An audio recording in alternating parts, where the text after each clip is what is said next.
noi viviamo il dolore internamente, però dobbiamo comunicare un messaggio.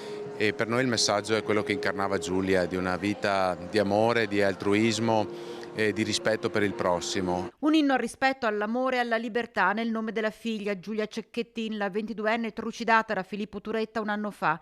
Gino Cecchettin, che ha dato vita alla fondazione intitolata Giulia, ha riempito il teatro Montegrappa di Rosà, a Rosà perché si è voluta ricordare un'altra giovane donna scomparsa e poi ritrovata massacrata dopo mesi, anni di ricerche, Milena Bianchi.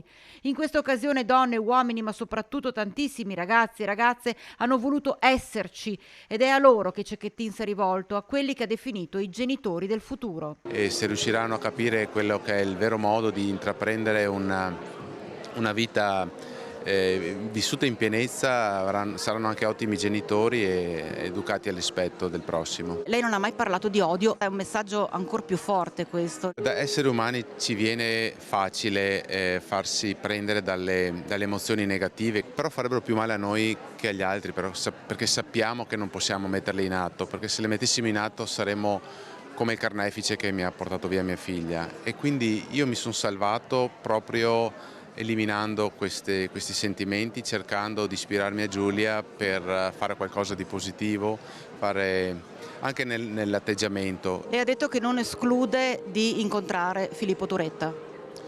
Beh, ho detto che c'è un percorso che bisogna fare e quindi questo percorso deve passare attraverso delle tappe, però io non lo escludo in questo momento. Coglie l'occasione per lanciare così un appello a tutte e tutti indistintamente. Quando vi viene facile un'emozione negativa, concentratevi su quello che avete più bello nella vita e provate a vedere cosa ne esce.